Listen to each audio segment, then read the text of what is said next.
up, guys? Bunch Buddies are back. We got our Week 7 NFL picks and preview. As always, I have Ethan with me, and our special guest this week is none other than Tyler Helgeson, Eastern Michigan baseball player legend over there on this Ypsilanti. Before we get into it, make sure you guys hit that subscribe button, get us to 200 subscribers, where we'll be doing that autograph item giveaway.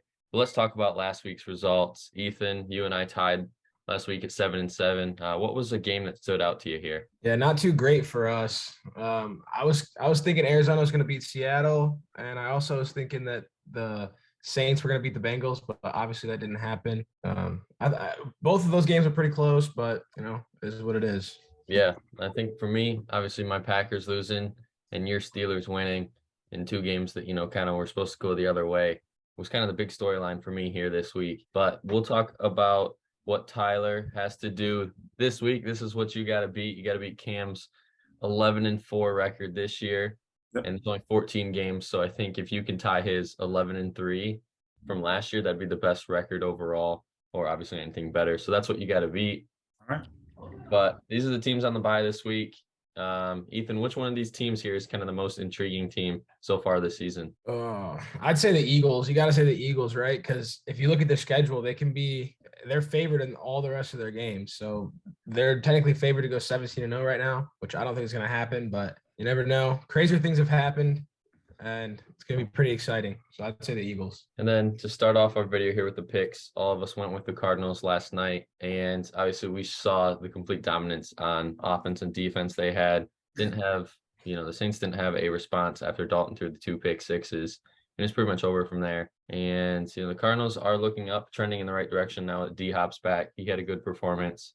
Once they get Robbie Anderson involved more, this team could be surprising some people, and they're only half a game back in that NFC West. But we'll move to Sunday here. I'll start it off taking my Packers, and I think they got to bounce back after some 2 tough losses to some 2 New York teams that are surprisingly good this year. And if there's a time to panic, it's if you lose this game, if you're a Packers fan.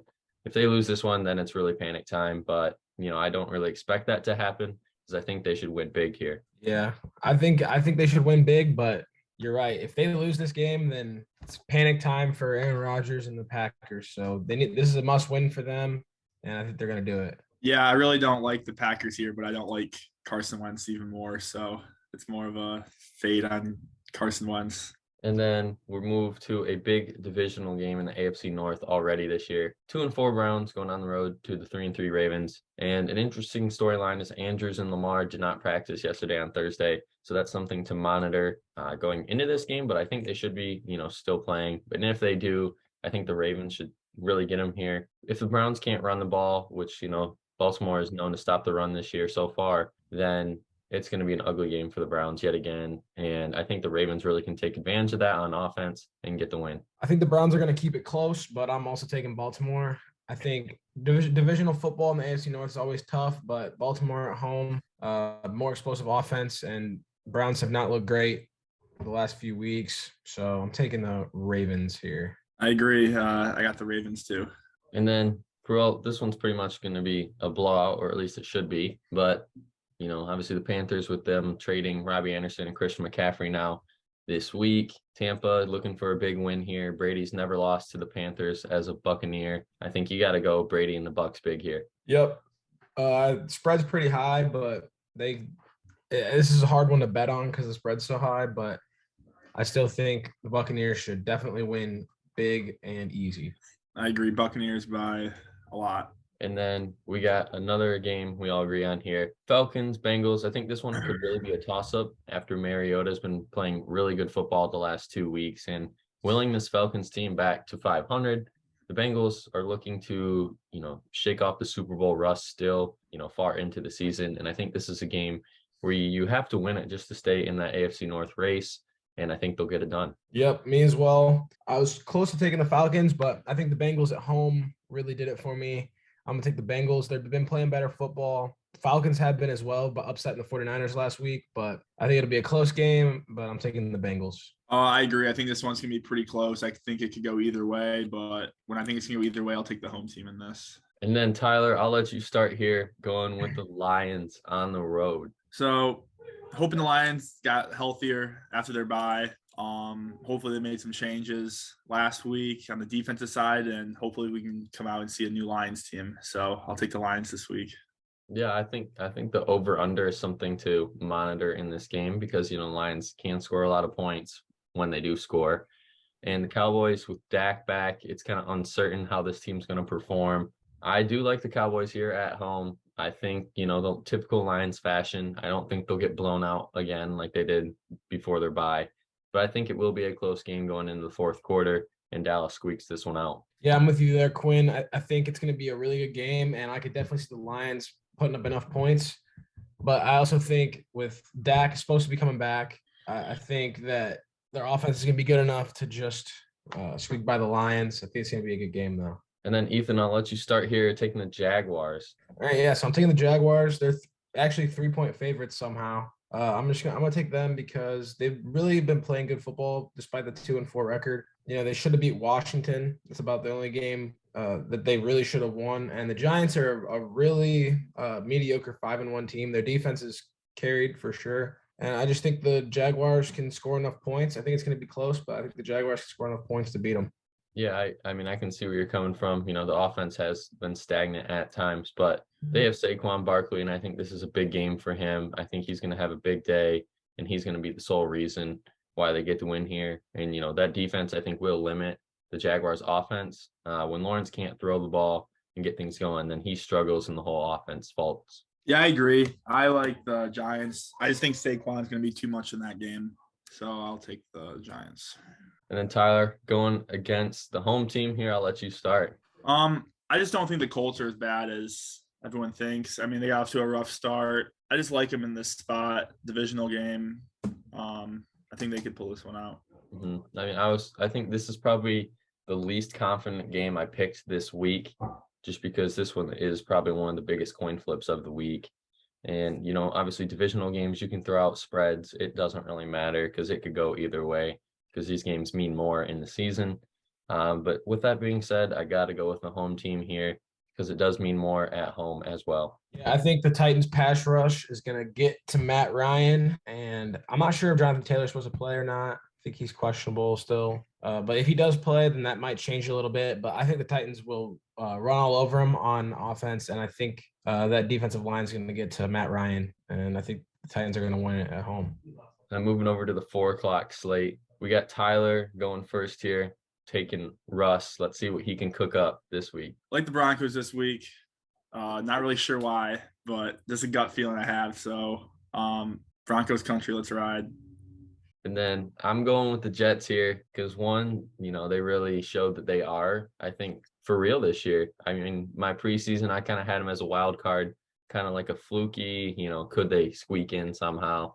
But they're playing way better than I thought they would be through the first 6 games. And, if you can go on the road, get another road win in a tough place to play, no matter what Denver's record is, I think, a lot of people are going to take the Jets as for real contenders this year in that AFC East, which, could go any way at this point. Yeah, the Jets have surprised me a lot with the way they've been playing football. So I'm going to take them in this game, but I was this close to taking the Broncos because they can't start 2-5 with all the predictions that the high stakes that they have this year, getting Russell Wilson, trading away all their picks. But I'm going to take the Jets because I don't like taking the team. If I got a gut, I'm going to take the Jets. You know what I mean? I feel you on that, Helgi. And then I am going to go with the Texans here on the road. I just think there's too many problems in Vegas right now. I mean, maybe they figure it out after the bye week, but the Texans are also coming off a bye as well. And I think they have been playing a lot better than people have given them credit for. Yes, they're 1-3-1. The record-wise doesn't look too hot, but, same for the Raiders. They've been playing some close games, but just can't get it done. And I think this is a game for the Texans to really kind of solidify themselves as they're not as bad as we really thought they were. Yeah, I'm with you, except for I can see that happening, but the Raiders, I think, just too explosive on offense. I think they're going to get back on track here. They're probably the best 1-4 team in the nation, in the NFL right now. So I'm taking the Raiders. Go Raiders. Yeah, I agree. I think I got the Raiders here. They just have too many weapons on offense not to get going. And I think Max Crosby's going to have a big day for them. Yeah, that's a little biased because he went to Eastern, but I'll let you go here. Taking the Seahawks on the road. Geno Smith has impressed me. Kenneth Walker's also going to be starting this game. I think they can keep this close, and I think they can win outright. Yeah, I mean, I think going into this game, if you were to tell me preseason that you have 2 500 or better teams playing in this game, I'd be like, well, yeah, the Chargers, obviously. But the Seahawks are kind of obviously, as you said, the big surprise here. And don't be too shocked if this game is a high-scoring matchup. Chargers defense hasn't been as good as we really thought they would be. J.C. Jackson looks like an overpay so far. And it's going to be tough to stop DK and Tyler Lockett this year, and they've been really good. So it will be a good game, but I do think the Chargers can win this one in the fourth quarter. Yeah, I think it's going to be an entertaining game, very high scoring, like you guys said. I trust Justin Herbert and the Chargers offense more than Seattle. I think Kenneth Walker is going to have a big game, and I hope he does because he's in all my fantasy teams. So I hope he has a big game, but I do think the Chargers are going to win this one in the fourth quarter.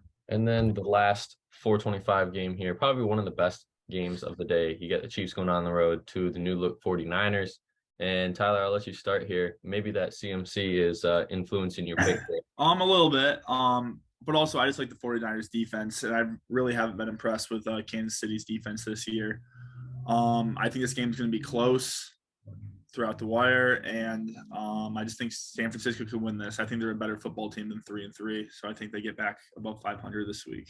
Yeah, I mean, I see it, kind of same thing. I think the defense has been better than a lot of people thought they would be. It's not the best defense, obviously, but what they did to the Bills last week really showed that this Chiefs team, can still hang with them. But if that's their best showing, then they got to look somewhere else, maybe get some pieces in there. I got to go with the Chiefs here. It's just hard to pick against the Chiefs and Mahomes after a loss. I don't know what the stat is after a loss for Mahomes, but I would assume he has a winning record off of a loss. So just based on that, I got to go with the Chiefs. Yeah, me too. I think it's going to be the best game of the week. It's going to be really exciting to watch.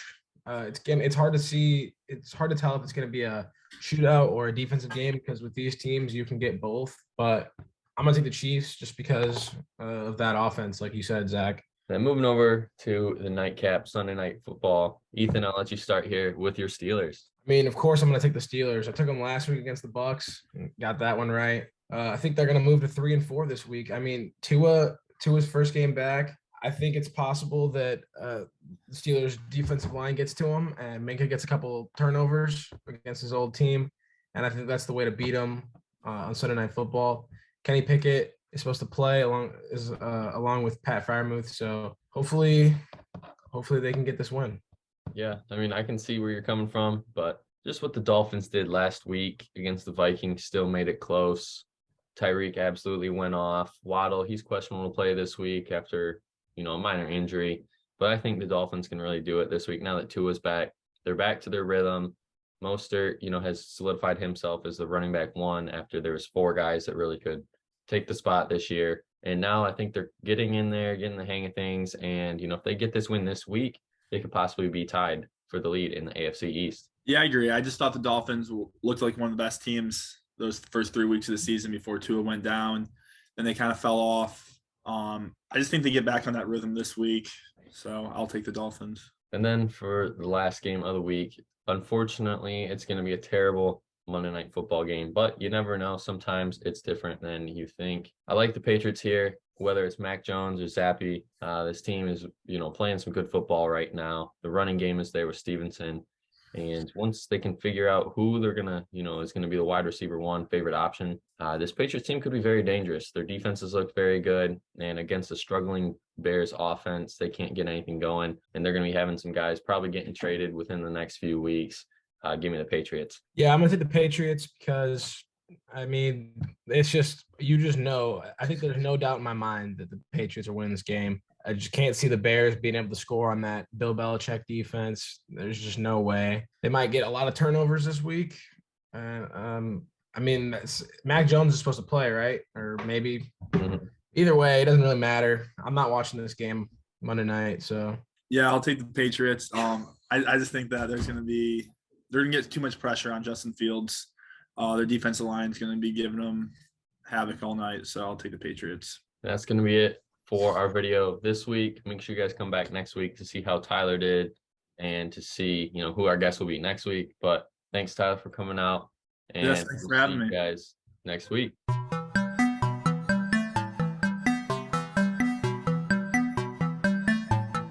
She never called back.